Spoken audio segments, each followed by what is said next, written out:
في صدر الآية مو حافظها. فهلموا برهانكم إن كنتم صادقين. حتى لا يعرف ألفاظ الآية. لا يوجد أثر لا لتفسير القرآن ولا للأبحاث القرآنية. فقد بدلوا اسم آل محمد بآل عمران. أقصى اليمين مولانا قال أساسا القرآن محرم. القرآن الحقيقي هو في صدر المعصوم. نحن المصحف الذي الآن بأيدينا لا يشتمل على جميع القرآن. سقط ثلث القرآن. إذا واحد اعتقد بأن القرآن وقع فيه التحريف ما نكفره. اعتبروا هذا الذي يقول من علمائنا بالتحريف وهو رأيه خاص به اجتهادا محفوظ حافظون له وين عند كل الأمة وعند الأئمة. إلى أن يأتي القرآن ماذا؟ القرآن الذي بيد الإمام سلام الله. آية التطهير ليس مكانها هنا. يحكى أن امرأة من العرب تسمى رهم بنت الخزرج رمت يوما ضرتها بعيب كان فيها هي، فقالت الضرة: رمتني بدائها وانسلت. فصارت هذه الكلمة في العرب مثلا يقال لمن يعيب غيره بعيب هو فيه وحده. حيلة نفسية لا شعورية تسمى في علم النفس الإسقاط النفسي، يحمي الفرد بها نفسه بالهجوم على الآخرين عن طريق إلصاق عيوبه ونقائصه بهم، وبذلك يخدع نفسه أنه على خير والآخرين هم الناقصون وهم المعيبون. ما علاقة هذا بموضوع الحلقة؟ التجوري. دلوقتي هنشوف هل أقر السنة بالتحريف اللفظي في القرآن، وبنسأل السؤال لقدس أبونا. وهذه هي المفاجأة. نعم، أهل السنة أيضا يعترفون بتحريف القرآن. أول ما جاب في بداية الفصول استدلالات وأحاديث مدرسة الصحابة والخلفاء على النقص. إذا أنت تريد تكفر من يقول بوجود تحريف في التنزيل، ابدي بكبار القوم عندك، شوف البخاري ماذا يقول.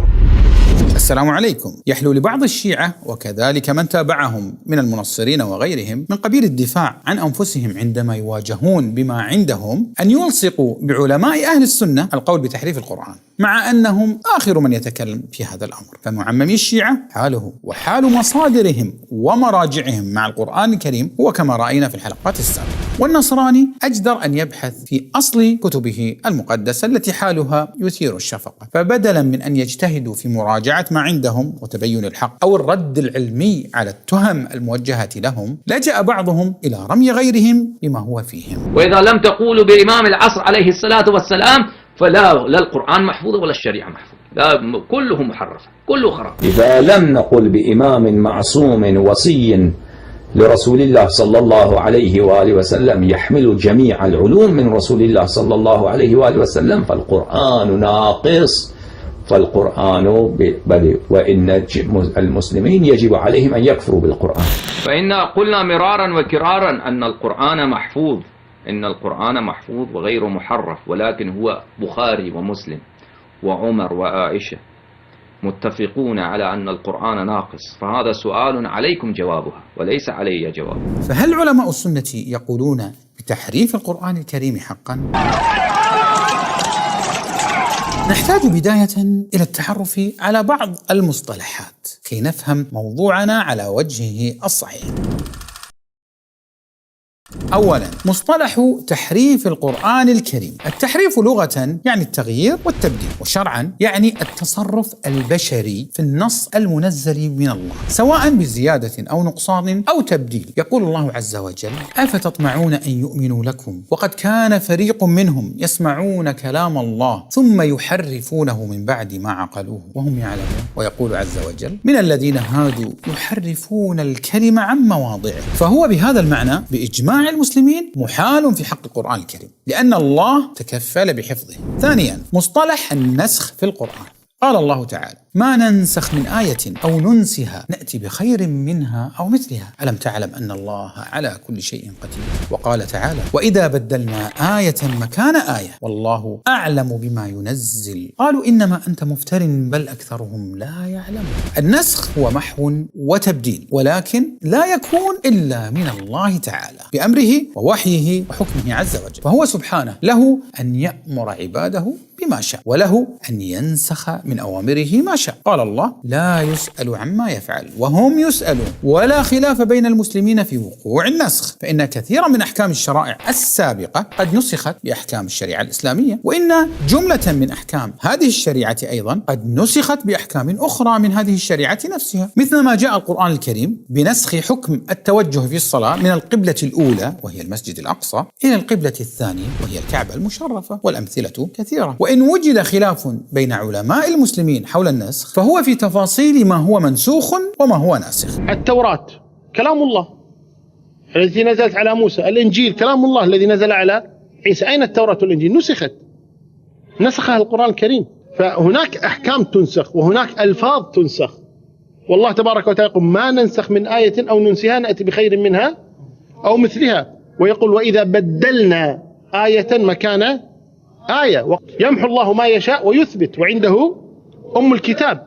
فالقصد أن الله تبارك وتعالى ينسخ بعض الآيات، أحيانا ينسخ اللفظة وأحيانا ينسخ الحكمة. وقد تجد بعض الشيعة ينكرون النسخ ولا يعلمون أن العديد من مراجعهم يثبتون النسخ، وهو مذكور عندهم فيما يروى عن علي رضي الله عنه على سبيل المثال أنه قال: ما نزلت على رسول الله صلى الله عليه وآله وسلم آية إلا أقرأنيها وأملاها علي فكتبتها بخطي وعلمني تأويلها وتفسيرها وناسخها ومنسوخها. وكذلك صحح محمد باقر المجلسي رواية آية الرجم التي في الكافي وقال: وعدت هذه الآية مما نسخت تلاوته دون حكمه. ثالثا، مصطلح القراءات هي الوجوه المختلفة في النطق بالحروف والحركات وأداء الكلمات التي نقل بها كلام الله الذي أنزله على رسوله صلى الله عليه وآله وسلم. والقراءات كلها وحي من الله، وبمجموعها تمثل القرآن المحفوظ. وقد نقلت إلينا بطرق يقينية متصلة لا يشك أحد في نسبتها إلى رسول الله صلى الله عليه وآله وسلم. وتنوع هذه القراءات كان وبحكمة الله له أثر وفوائد كبيرة في التيسير على قبائل العرب بحسب ألسنتهم، وفي إثراء معنى كل آية تنوعت قراءتها ففسرتها تارة وأضافت معنى آخر إليها تارة أخرى. وكان للقراءات أيضا دورا وأثرا في الأحكام الفقهية من العبادات والحدود والكفارات والمعاملات المختلفة، والعلماء يعرفون ذلك جيدا. والمتأمل فيها سيجدها من إعجاز القرآن الكريم، حيث أنها برغم تنوعها لا تجد فيها تناقضا أبدا. وعموما فالقراءات عليها إجماع المسلمين وأنها من القرآن المحفوظ. ثم قال له: اقرأ، فقرأ: يا أيها الذين آمنوا إذا ضربتم في سبيل الله فتثبتوا. فقال: اقرأ يا عمر. فقرأ عمر: يا أيها الذين آمنوا إذا ضربتم في سبيل الله فتبينوا. فقال النبي صلى الله عليه وسلم: هكذا أنزلت وهكذا أنزلت. إذن عمر سمعها من النبي وعبد الرحمن سمعها من النبي صلى الله عليه وسلم. إذن عندما نقول قراءات أي قرأ بها النبي صلى الله عليه وسلم. النبي هو الذي قرأ تجري من تحتها الأنهار، وهو الذي قرأ تجري تحتها الأنهار. النبي صلى الله عليه وسلم هو الذي قرأ فإن الله الغني الحميد، وهو الذي قرأ فإن الله هو الغني الحميد. النبي هو الذي قرأ. فعندما يقول أهل العلم قراءة أي قرأ بها النبي صلى الله عليه وسلم، فهذه قراءات ثابتة عن النبي صلى الله عليه وآله وسلم، وهذا من التيسير. وأحيانا تكون هذه القراءات تفسيرا. وعلى الرغم من تلبيس بعض معممي الشيعة على عوامهم لإيهامهم بأن القراءات هي من التحريف عند أهل السنة، إلا أن كثيرا من مراجعهم يثبتونها سواء برواياتهم أو بأقوالهم، منها روايتهم في بحار الأنوار ووسائل الشيعة وغيرها لحديث نزول القرآن على أحرف 7. وكذلك بوب أبو جعفر ابن بابويه القمي في كتابه الخصال بابا بعنوان القرآن نزل على 7 أحرف، ونقل فيه عدة أحاديث للدلالة على ذلك. فحال الشيعة مع القراءات كحالهم مع النسخ، من ينكرها لجهله بمعناها وجهله أنها من الدين وأن مراجعه يقرونها. ما الفرق بين التحريف والنسخ والقراءات؟ الفارق الذي يجب أن ننتبه إليه هو أن التحريف يكون من البشر بعد انقطاع الوحي، وهو ما لم يحدث لكتاب الله المحفوظ بإجماع المسلمين. أما النسخ فهو من الله تعالى عن طريق الوحي، وقد انقطع الوحي بعد وفاة النبي عليه الصلاة والسلام فانقطع النسخ. وأما القراءات المتنوعة لبعض آيات القرآن الكريم فهي من الوحي المنزل من الله تعالى للقرآن المحفوظ. فمن سمى النسخ تحريفا بشريا فهو جاهل لا يعرف عن علوم الإسلام شيئا، ومن سمى القراءات تحريفا واختلافا من البشر هو أيضا من أجهل الناس بعلوم الإسلام.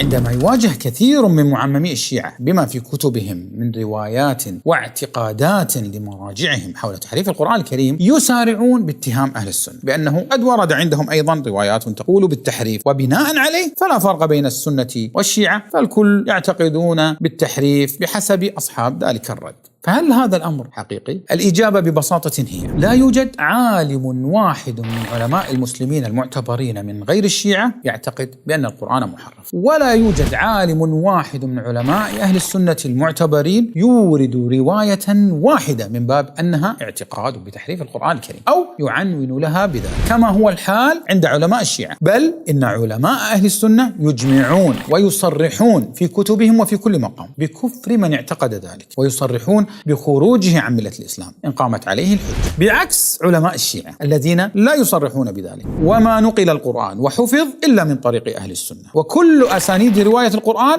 هي من أهل السنة، وأهل السنة على مر العصور هم أهل الاعتناء بالقرآن وتجويده، يحفظه صغارهم ويحفظه كبارهم، ويحتفون به ويتعبدون بختم قراءته في كل رمضان وفي صلواتهم. قارن هذا مع مراجع الشيعة ومعمميهم الذين لا يوجد عندهم مرجع واحد على مر الأزمان يحفظ القرآن كامل، بل ولا حتى يحفظ قدرا كافيا من سورة يناسب العلم الذي يتصدر له، وقلما يقرأ أحدهم بعض الآيات دون أن يخطئ ويتلعثم بها. قارن هذا بذاك وقل بصدق: هل حقا أهل السنة يقولون بتحريف القرآن؟ قارن لتعرف الفرق الهائل في هذه المسألة. ترى الشيعة لديهم أكثر من مرجع يصرحون باعتقادهم بالتحريف، ويريدون في كتبهم مئات الروايات التي تقول بالتحريف وليس النسخ أو القراءات، بل التحريف بالنقص أو التغيير، ويعنونون لها الأبواب التي تدل على ذلك. ولا تكاد تجد كتاب تفسير لديهم إلا وفيه باب يتعلق بتحريف القرآن. كل هذا يعني ببساطة أن فرية وجود روايات بتحريف القرآن في كتب أهل السنة، أو أن هناك من علمائهم من يقول بذلك، ما هي إلا هذيان، وهي من قبيل رمتني بدائها وانسلت.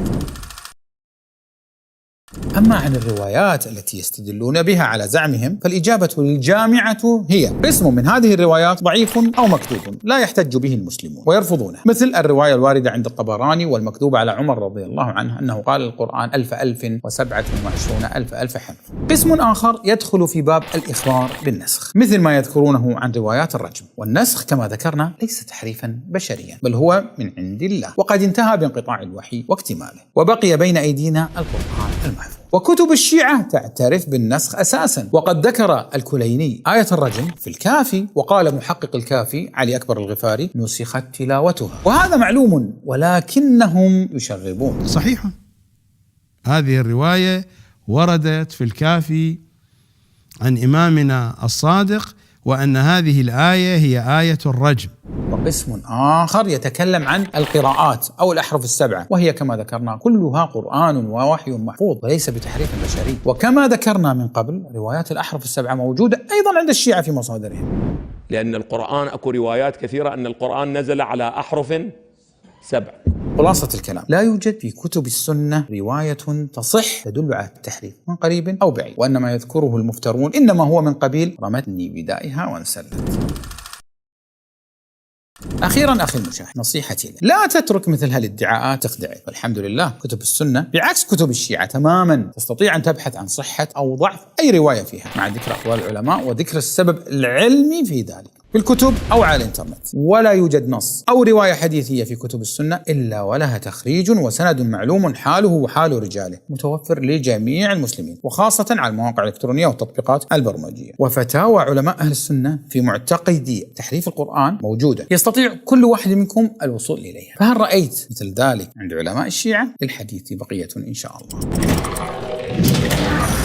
التجوري. اشترك بالقناة وفعل زر التنبيهات لتصلك التحديثات أولا بأول.